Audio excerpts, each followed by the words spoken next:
God is good. And all the time. Amen. So, ngayon ako itong nasa likod. Nag-chat na sa ako atong nagpa-reserve sa tubangan. Hindi na daw sila maabot. Muna nga, pwede na ito i-occupy. Hindi bitaw na picture to ako.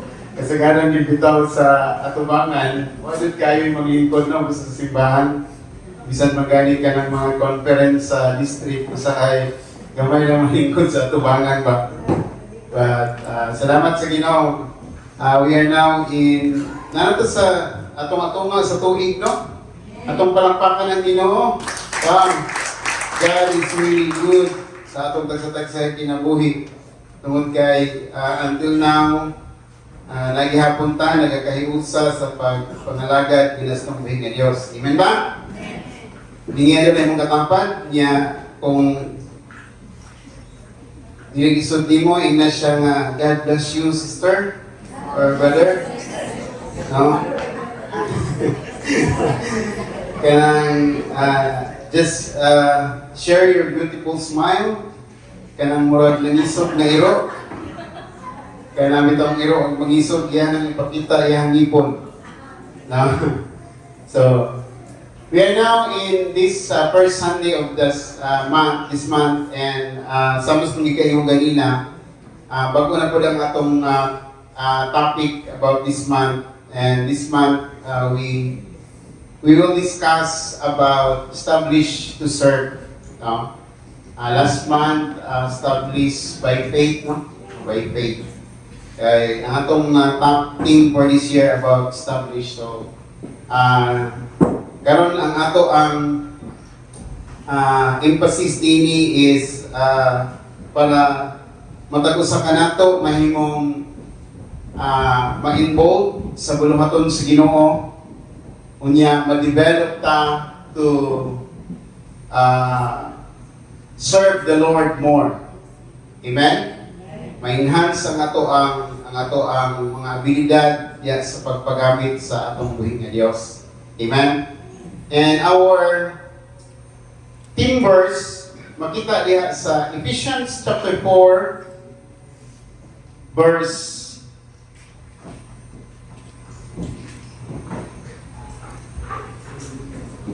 dinidit siya nga chapter 4 verse 1 to 16, but ako lang basahan dito sa verse 12. Okay? Manindog kang tanan, agig respeto sa pulong sa Ginoo. Verse 11 and 12. It says, Ephesians chapter 4 verse 11, it says,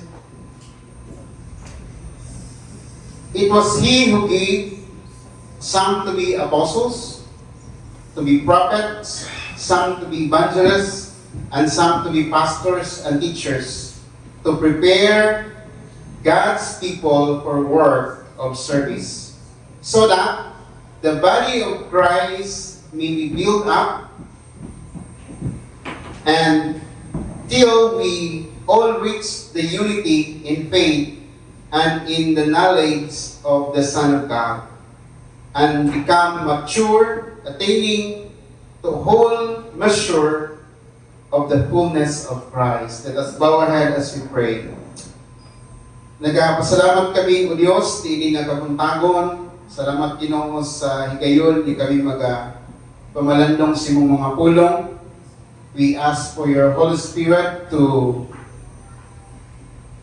give us a teachable heart, and we ask your Holy Spirit to teach us to understand your word, and we welcome you, Holy Spirit, to dwell in the midst of us. Salamat Ginoo nga kini nga mga pulong dili mo labayng kawang kung dili mahimo Ginoo nga magapamuhat gayud sa among tagsa-tagsa ka mga kinabuhi. Ini among mga pag-ampo pinag-isang ngalan ni Ginoong Hesus. Amen ug amen. This morning, I would like us to, first Sunday man, ito pag-introduce din itong topic, itong theme for this month about established to serve. Established to serve. When we look at the meaning of service or serve is an act of helpful activity, assistance, or work performance by a person or group that benefits others. So, ang service, buhat ni siya sa mga tao o sa grupo nga makahimo sa pagbenepisyo ngadto sa uban. No, kanang atong pagpamuhat ngadto sa uban. Kung atong tan-awon diri sa kalibutan, kabaliktaran ang konsepto sa pagpamuhat kaysa giingon ni Kristo ngali sa Biblia. E kung diri sa kalibutan atong tan-awon, kung ikaw inila nga tao, gusto ka mahimong, kung natin makita nga inila nga tao, mo ni ang tao nga ginasilbihan. Di ba? Mingon ta dagkog mga isa na kanang mga inila nga tao diri sa katilingban, aduna sila daghan nga mga tao nga nagserbisyo kanila. Di ba? Para ng mga halangdon ng mga tao, mga nasa gobyerno or kanang naay mga titulong ng mga tao, daghan ang mga tao nga nagserbisyo kanila. Kung atong tan-awon sa kalibutan, dili ka matawag nga ikaw ang halangdon nga tao kung walay nagserbisyo nimo. Di ba? Pero in the biblical aspect, kung atong tan-awon, si Jesus mismo nagpasabot nga kanato nga sa kalibutan ingon ana ang konsepto. But diha sa panudlo ni Kristo, ang pagka halangdon mautong naga serbisyo. That's why the Word of God tells us that if you want to be great, be the servant of all. Nakamalete mga dili kasabot dili og kuan, no? Sige. Sila na lang mo-translate ng magtapad ninyo. Ibitaw. O, ang realidad mo, no? That is the reality in this world. That if you want to be great, there is somebody serving you. No? Ang greatness in this world, when nakay makita that people are serving you, mga ita, ako yun nag-lisya, taas na ganyan na abot, no? Kaya daghan na siya mga tao na nag-serve kaniya. But, in the biblical aspect, Jesus tells us that if we want to be great, we need to be the servant of all. No? So, established to serve. Why do we need to be established in our service to the Lord? Ngano kinahanglan man nga mahimutang established sa atong pagserbisyo nga sa Ginoo? No? Because natay upat ka butang nga atong tan-awon diri. No? First, because Jesus served us as an example for service. Why we need to be established in our service diya sa Ginoo? Because Jesus set Himself as an example for every one of us. In Matthew chapter 20 verse 45, it says, "For the Son of Man did not come to be served, but to serve us all. And even He gave Himself para kanatong tanan." Amen ba? Si Kristo, mabitaw na nga kung atong tan-awon ang mga pinili sa Dios, wala nila na-acknowledge si Jesus Christ as their Savior because they expect, no, nga ang moabot in kingly nasa sa halangdon ng pamilya magikan. no, matawo sa halangdon nga panimalay, pero asa naman tao si Jesus Christ sa manger na, di ba? No? So, ipakita ni Hesus Kristo ang ehemplo nga nianhi siya dili sa kalibutan, dili para serbisyuhan, kung dili para pagserbisyo sa matag usa nato. No? Nianhi siya sa mga tao nga nangawala. Amen? No?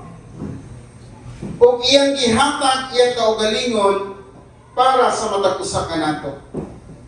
And Philippians chapter 2 verse 5 to 7, ato makita in that whole chapter sa Philippians, ato makita diha how God set an example for us to serve us, no? Ato makita diha nga even iyang gikalimtan ang iyang halangdon nga trono, iyang gibaba iyang kaugalingon ngadto sa pagkaulipon aron kita maluwas. Amen? Kung itong basahon nga chapter, no? Iyahang gineglect ang iyahang gikalimtan niya, iyang gikalimtan ang iyahang trono, unya, iyang gipaubos siyang kaugalingon, taking the very nature of a servant for us para mag-serve sa matag usa kanato. Even, ingon paginiha nga first, even to the point of death. Amen? Nindot kayo ang ehemplo ang ibuhat ni Kristo diha sa pagserbisyo. Nga wala siya gibilin sa iyang kaugalingon, kung dili iyang ihatag ang tanan para sa pagserbisyo o para paghatag nga rin kanato, pagpamuhat nga rin kanato. No? Muna ipahinumduman kita sa Luke chapter 22 verse 27 that if you want to be great, be a servant of all. Amen? Gusto ka may mong halangdon, kinahanglan ka magserbisyo sa tanan. No? Pero sama lagi sa kuwi kayong gaganina, dili sa kalibutan, lahi ang atong gusto kita may serbisyuhan. Pero ang gusto sa Dios, kita may magserbisyo kay mao ka na ang labing halangdon nga na sa atubangan sa Dios. That's why Jesus, ato na natakas ito sa nasul kanina, Jesus play a role in John chapter 13, teaching His disciple how to serve. No? In John 13, sa unang panahon manggod, ang ilahang way of transportation is walking lang manggid sa unang panahon, no? Magsakay lang sila mga kamilyo, mga kabayo, di ba? And dili lang na kanang baktas nga, dili lang og panakan. Pila na ka miles ilang ginabaktas, no? Pila ka kilometro ilang ginabaktas. Sa una sa dihang nagministeryo si Jesus Christ kauban siya mga disciples, gikan sila sa ilang lakaw. Pag-abot nila sa usa ka pahulayan, nagdilingiay din sila isa-isa kung kinsay mo hugas sa ilang mga tiil. Kay muna ilang tradisyon, basta musulod ka sa usa ka panimalay, nagikan ka sa journey, you need to wash your feet before you enter. Sa pagtanaw niya, wa gyud una-una ba nga muhugas sa tiil. Tungod kay tanaw nila nga, iko sige ikaw siguro no? Gikan sa tanaw mo, nagtunog-tunog to sila bisagon sa ilang gitumban dito sa long journey. Di ba? But Jesus take an initiative. Ikuha siya tuwalya, ikuha siya planggana o tubig. Unya, iyahang gihugasan isa-isa ang tiil sa iyahang mga disipulo. Amen ba? Muni ang tinuray nga serbisyo. Amen? Muna, if we read that verse, niyon si Jesus nga, gibuhat nako ni, anong sundon ninyo nga akong gibuhat? I set myself as example, niyon siya. Nga sa niyang mo, sir, dili ka magtanaw o unsa ka, o kinsa ka. In service, dili ni siya kanagong mutan outad kung say atong gipapilit sa tong bongbong. No? Mas lamang ko kay daghan ko na-achieve. But if we have the heart of service, atong kalimtan ang tanan nga naa kanato.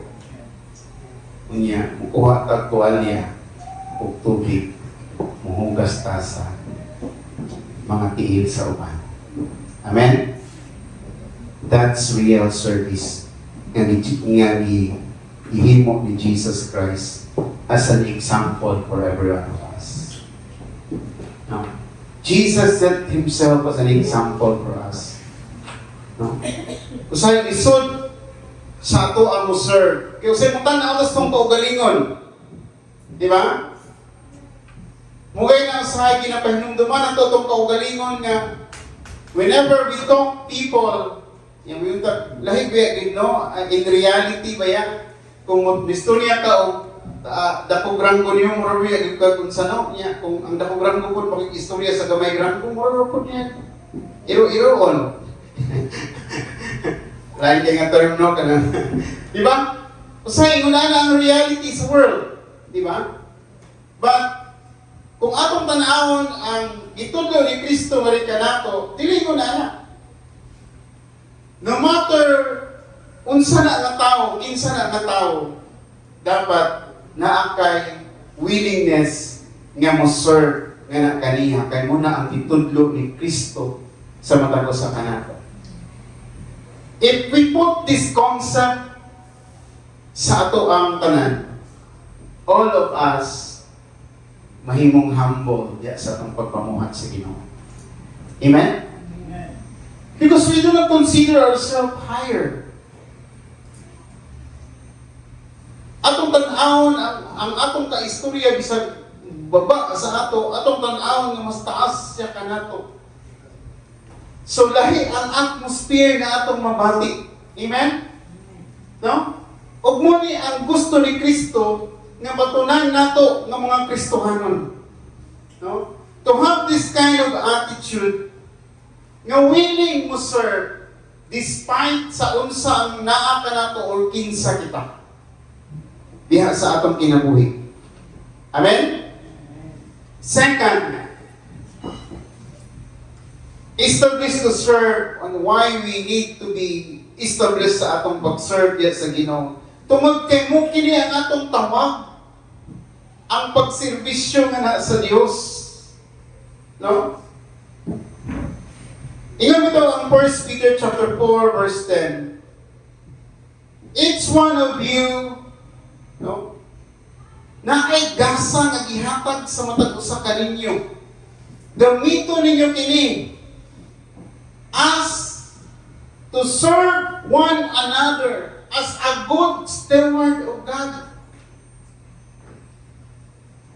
All of us has own gifts, has own talents and ability God has given us.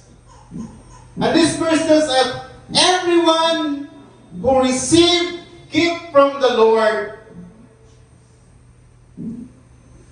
must use it as a good steward of that gift na gihatag sa Ginoo. Amen ba?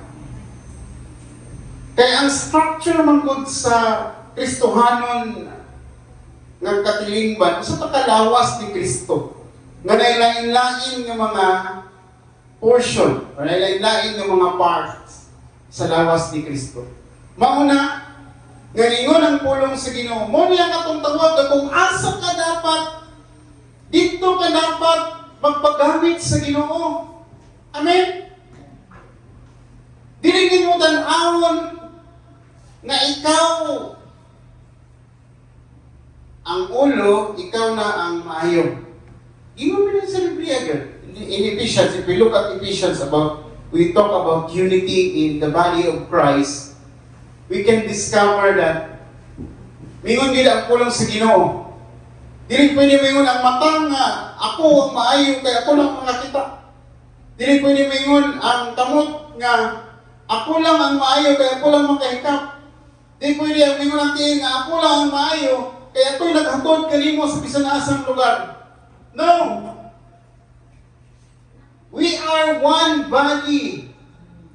Amen ba? Isa ta kalawas nga gihiusa sa Dios aron sa paghimaya nga kaniya. Mo nang gi-emphasize dili nga nga bersikulo nga all of us must use our own gifts as a good steward. Isip maayong piniyalan sa Dios. Amen ba? Dili ta makapanginamog ang kita ang naigasa sa paghahatag mingon din ta maapuro ginakahuman aning simbahan ani mong nabugnaw ni karon. David on. Ito mingon. No? Ako di maayo mo tugtog diha. Wa ko mayabo sila perminti. No. Naabot kay dili may bawaan, meron na hibawaan sa uman. That's why we need each other. And we need to serve one another. Amen ba? When in Galatians chapter 5 verse 3, itagaan mo ito kagawasan sa Ginoo. Pero di na ito gagamitin na itong kagawasan para lang sa atong kaugalingon. Kung dili, ato itong gamiton ka na para sa pagserbisyo nga sa uban. Amen? God given us the freedom. No? But don't use your freedom para sa imong selfless ways. But use it to serve others. Amen? No? Gihinggan niyo to sa Ginoo, gitawag to sa Ginoo para mamuhat ngadto sa uban. That's why Colossians chapter 3 verse 23 to 24 reminds us that whatever you do, work at it heartily. No? At least you are working for the Lord and not for men. Sa atong tanandang pagabuhaton, buhaton na to kining ang pinasingkasing, kay nagabuhat kita dili sa tao, kung dili sa Ginoo. Amen. Muna usahay ang manghinlo diri moingon na pastor kami lang man permenti manghinlo. Pahinumdum na itong kaugalingon, imuhat nato kini para sa Ginoo. Amen ba? No? Ganun kami lang man permenti sa prayer meeting. Sa mag-question na ang uban. So tanan itong pagkabuhaton atong buhaton alang sa himaya sa Ginoo. No? In other verse, whether you eat or drink, anything atong pagkabuhaton, atong i-glorify ang Ginoo. Ako yung mahinumduman ang nanay ni pastora ni okay, dala na siya, laro siya sa balay, tigulang na gamay, kanang bisag, malintag niya gamay itong mga butang, Ginoo, Ginoo. Magsigit panawag, Ginoo. Magsigit. Ingon, asa naman ito, Lord? Oh, di ba? Pagtalan niya ginabuhat, gina-acknowledge niya na ang Ginoo. Di ba? And, may grabe ka na iba. No, bisag may kay mga butang. Yun ang gusto sa Diyos. Sa matalo sa kanato. Usahay mong gano'n, ang atong idol sa Ginoo katulang mga dagko na to kay mga paginahanglan, pero kung ginagmay na ganito mingon tag I can handle this. Mingon ta dayon. Pero nag-ingon ba ya ang Philippians, no? Ingon siya dito, do not worry about anything, but in everything by prayer and petition with thanksgiving present your request to God. I would like to quote that word, in everything. Sa tanang butang. Di ta mag-worry daw sa tanang butang, pero sa tanang butang atong itugyan sa Dios diya sa mga butang. Amen? Usahay itugyan ng nato kung di na nato makaya. Di ba? Pero dapat itugyan nato bisan simple details sa atong life We need to trust God. Amen? No? So, whatever we do, work at it with all your heart. Kana bang iyong pagpanarbaho karon ng trabaho ka as if you are working with the Lord? I like sa itabahoan na pastora ba na sila kanang quote ko sa ilahang school, opus Deo dignum. Tama ba na? Tama ba? Meaning daw, work worthy of God. Sa Holy Child na sila. Holy Child College of Davao, opus Deo dignum. Work worthy of God. Amen? No? Kaya magtrabaho tayo matapos. No? Ang atong pagpanarbaho, atong pagpamuhat, o bisag unsa ang atong pagabuhaton, ato ng buhaton nga kinasing-kasing, agig paghimaya nga nasa tunggoy nga Dios kay tungod kanang butang nga atong naangkon karon, gikan na sa Ginoo, dili kay maayo ka, dili kay unsa ka, ug wala kay pasigar po sa imong kaugalingon because everything that you have right now comes from the Lord and the Lord alone. Amen? That's why we need to do everything with all our heart for the glory of God. No? Ningon pa kayo diha sa verse 17, whatever you do, do it for the Lord. Ephesians chapter 6, verse 7. No? Serve the Lord wholeheartedly, at least you are serving the Lord, not men. Kanunay yun ipahinumdum sa tuwa, niining ang mga bersikulo, na wala ta nagpamuhat sa unsa lang, kundi sa Ginoo. Amen? Kung nagnegosyo ka, wala ka nagnegosyo para dato ka, kundi nagnegosyo ka para sa paghimaya sa Ginoo. Kung nagtudlo ka, di lang to gain money, kundi to glorify God through the gifts na gihatag sa Ginoo sa imo. Kaya nga naman kung ingon-ana ang atong konsepto, mabuhat nato ang atong ginabuhat nga nagahimaya sa Ginoo. Amen? Di lang ta ka nabitaw, mudagan sa DTR aron nag-time in. Di pagkatapos mudagan na po pagkahapon aron mag-time out. Iya paghuman, okay na. Ha? Nabay inala dire? Amin lang mo. Dito. No? Dili. Tungod kay ang ato ibuhat nato ni para sa paghimaya sa Ginoo. No? Sa ako bitong personal life, nagapanarbaho man ko og I work as a carpenter, pintura sa tinan ito. Panday. Nagapamontrata ko. Abot sa times sa akong life, when I struggle financially, abot sa times sa akong life, sa ministry, ko nga, hindi na ako mamanday.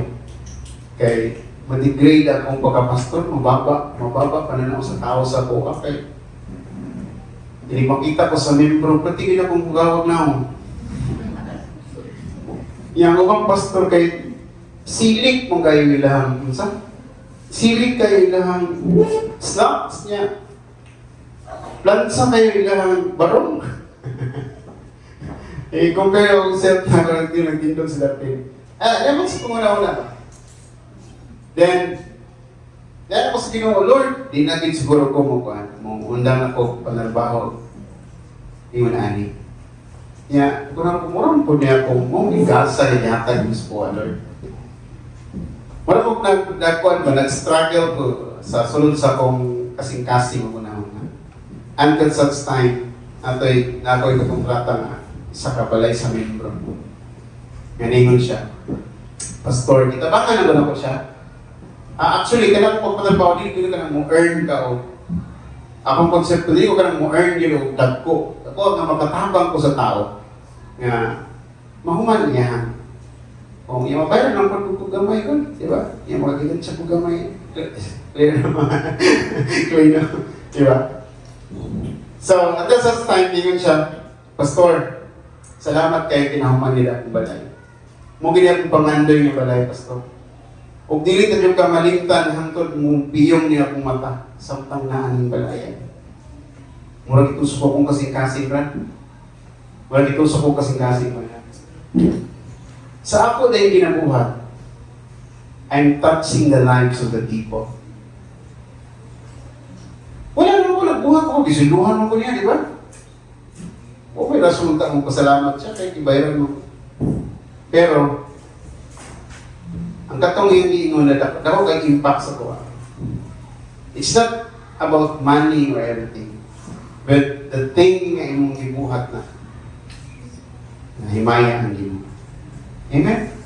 Whatever we do, this is the point. Whatever we do, kanang gihatag sa Ginoo sa tuwang mga talento, kanang mga trabaho nga kahawaon na kaya mo niya.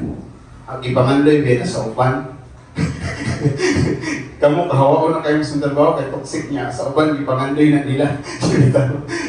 Kanang mga putangan, di ba? Na marag pasalamati ang Ginoo. Buhata ang tanan nimong mabuhat ng kinasing-kasing. Then glorify the Lord with that. Amen? Kung unsa nga sa imuha, himayaan ang Diyos. Amen? Wala lang tadili ka na nanarbahong para maunsa, maportahan, whatsoever. We are doing this glorifying God. We are serving God and not man. Amen ba?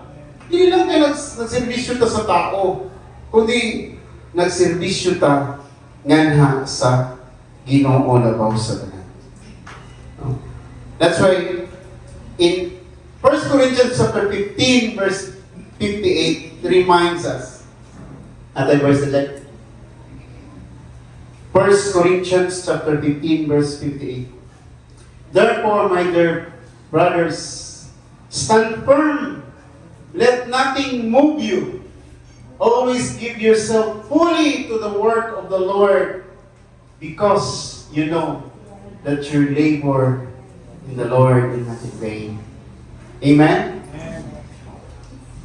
Stand firm. Let nothing moves you. No? In our service, na yung mga challenges. Sa atong trabaho, na yung mga challenges. Diba? May mga nakuban, ayaw ka ipagtrabaho. Hindi ba, ikaw nagpadato si mong amo. Oh, ay, cheat po ta, balagsa sa oras. Pamakat ka balagsa. No! Stand firm. Let nothing moves you. Always give yourself fully to the work of the Lord. Amen? Nang babay nagkatrabaho gobyerno din nga ginadaot ang DTR, lumakat sa DTR, taas. Yung natawa mo, yung uniforman na to, dire, basig, nagasibat-sibat ni sila. Hindi na pumitsara niya sa pero tira mo tawag yung palikamot nila para makasipa lang yung tao. No? Amen? Praise the Lord, no? Let nothing move you. No? Di dapat na matarog sa itong tawag na kita mamuhat alang sa kahimayaan sa Ginoo. Through the abilities and the talents that we have, glorify the Lord. Amen? Kung unsa na sa ato, himayaan na ito ang Diyos. Third, because God will be with us when we serve. Ang Ginoo naa ka nato sa dihang kita magapamuhat nga sa Ginoo ngadto sa uban. In John chapter 12 verse 26, serving, ang pag-serve o pagsunod sa Ginoo, no? Ang Ginoo magapakig-uban din nato. Yung ang pulong sa Dios, kung asa ang akong mga servant, asad ko. Amen? So, always remember, siguro sa pagpapamuhat mo, ubati daw sa iyo nga, kapoy naman, ay murag ako naman lang hindi nagapamuhat. Ang uban wala na nagtarong mo pagpamuhat. No? Sa atong pagserbisyo sa Ginoo, mingon siguro tanga, ang uban nagbinuang na, wala na kaayo, naging faithful. Always remember, naabaya ang Ginoo atong kauban sa atong pagpamuhat. Amen? Siya ang atong Diyos na nagpakiguban kanato. That's why in Hebrews chapter 6 verse 10 it says, He will not overlook our work. In other translation, He will not forget our works. Sama sa kinaingon sa uban ng mga preacher, dili kalimtan o dili mangutang ang Ginoo kanato. Amen ba? Sa tanan atong gibuhat diya sa Dios, sa tanan atong pagpamuhat sa Ginoo, dili gyud utangon sa Ginoo ang atong ganti. Amen. Kay kung unsa ang atong gitanong, ato bilang maani. Amen ba?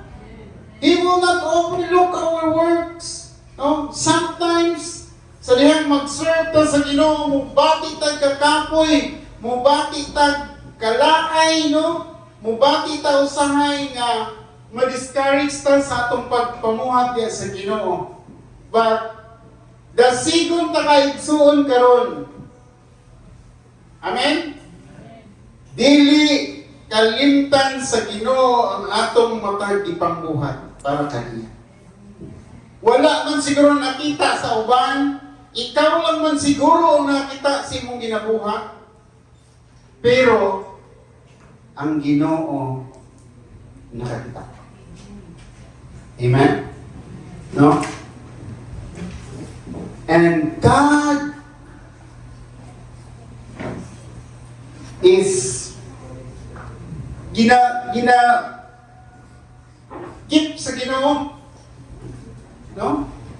Iyan ang titigan ato na natong mga gipambuhat nga kani. O abot sa panahon, kita radyo'y makaani niya ng mga butangan. Amen ba? That's why I always say this. You are not accountable with what other people do to you.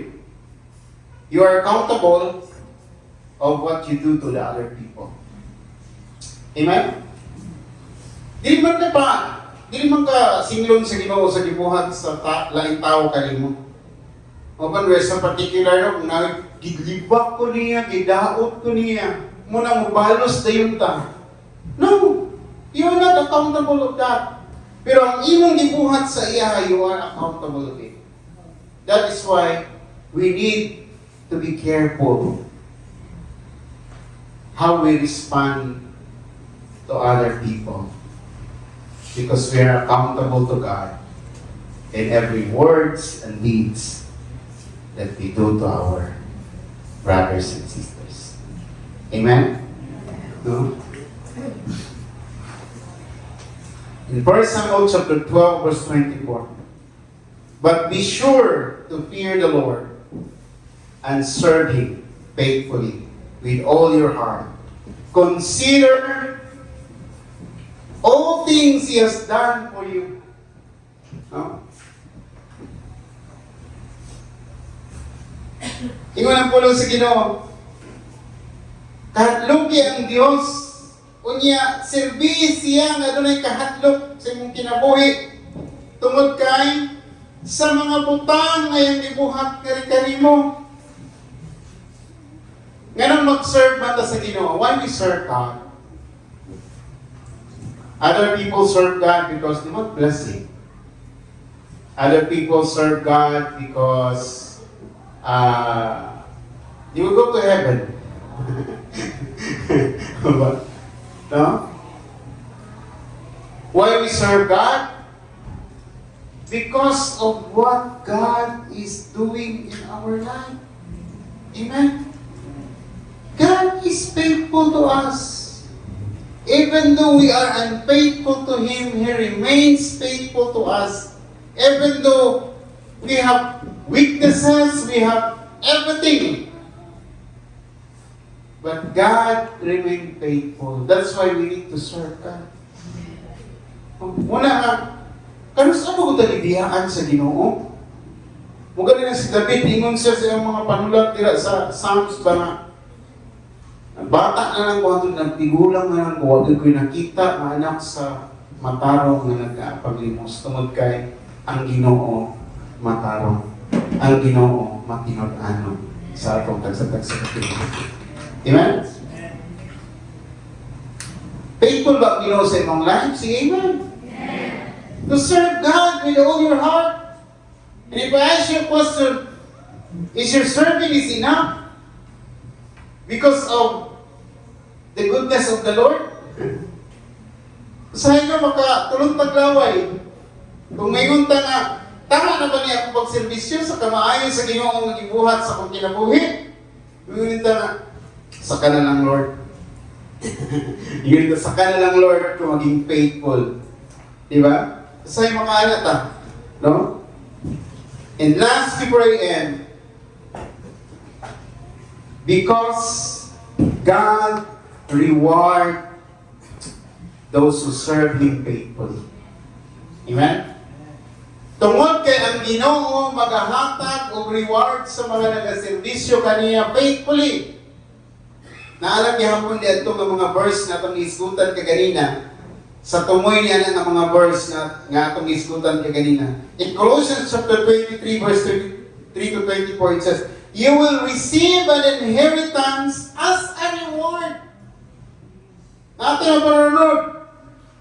Isip atong ganti kung kita mag-servisyo nga sa Ginoo, kung kita magapamuhat nga sa Dios. Ephesians chapter 6 verse 7 to 8, and the Lord will reward each one for every good things na iyang gibuhat.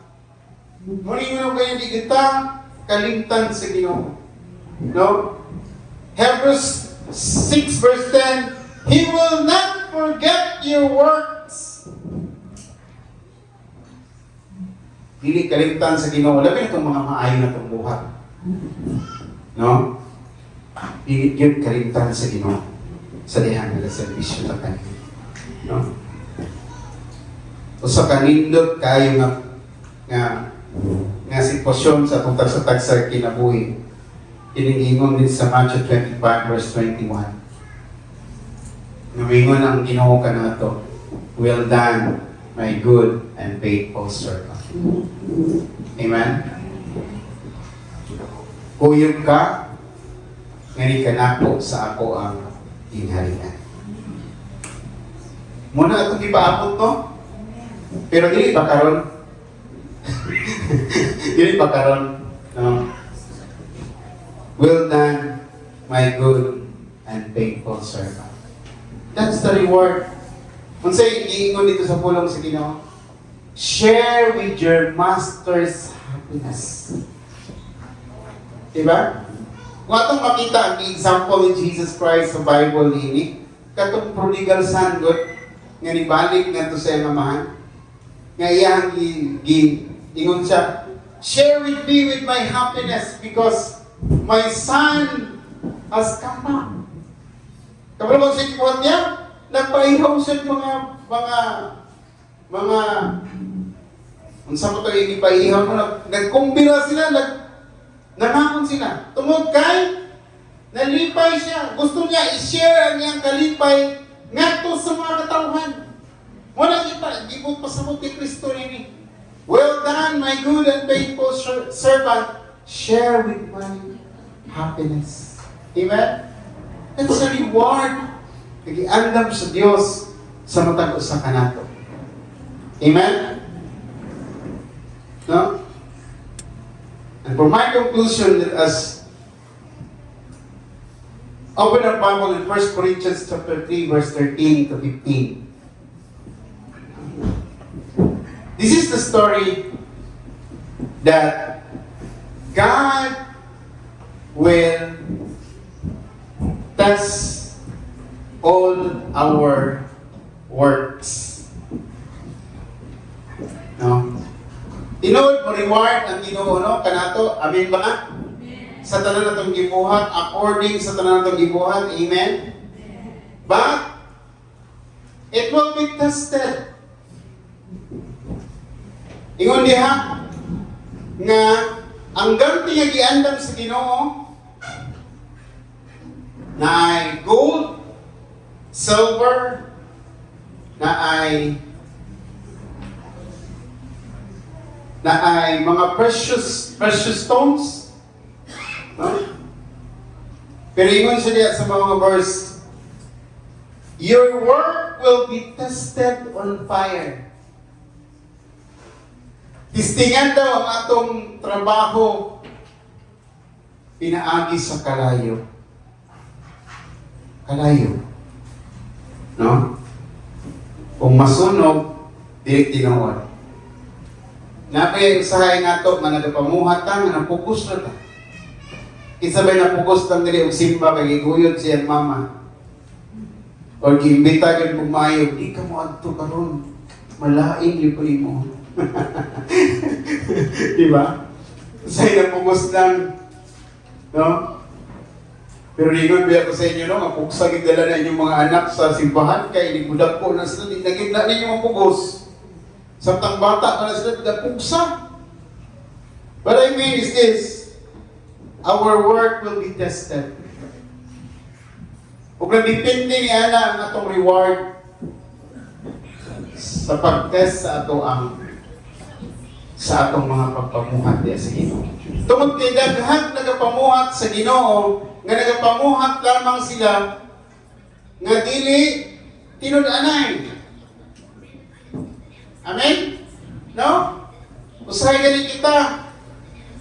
Usahay gani ako sa kong kaugalingon. Ginapugos na ko kong kaugalingon sa mga sitwasyon. Usahay. Ingon ana ang sitwasyon sa kong kinabuhi. Ang challenge para sa matag usa karon kanato. Kumusta ang ato ang pagserbisyo nga sa Ginoo? Kung kini ba sulayan na sa kalayo, sigmahanaw. Because sama sa ingon kaganina, ang genuine nga pagserbisyo sama sa pagserbisyo ni Kristo. Amen? Nga dili magtanaw sa iyang kaugalingon. Forgetting himself and taking the very nature of a servant. Amen? In reality, no? If we are in kanagong mangaon na bitaw ta, no? Example lang, di ba? Kung mangaon na bitaw ta, no? Na birthday, ihay bitaw na gusto ba na ito i-secure ang atong kaugalingon. Kung naay pila bitaw sa kanang ayuda, gusto kita mauna. No? Kita gusto mo serve, gusto kita ma-first. No? Sabi na daw secure. And what I'm trying to say is this. Kinahanglan ng atong pagpamuha, establish diha sa Ginoo. Amen?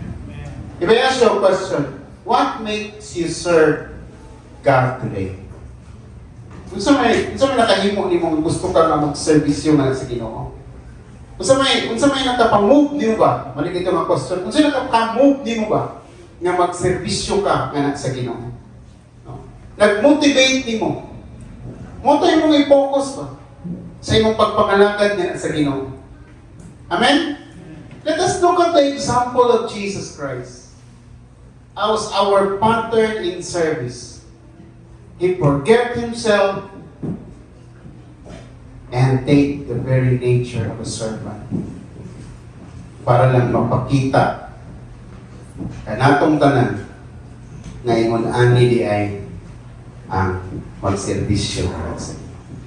Amen? Kumusta ang atong pagpamuhat sa Ginoo? Nagbuhat ba ta kay murag mauna lang ni atong naandan? No? Nagbuhat ba ta kay si Pastor Monggol? Taga-tagaan ta responsibilidad? No? Nagana kay reklamo ba? Hindi ko mag-officer sunod. Nagkang kay buhaton. Mahiyom lagi sila. Gusto raw na mahiyom sila. Diba? Sahay, pag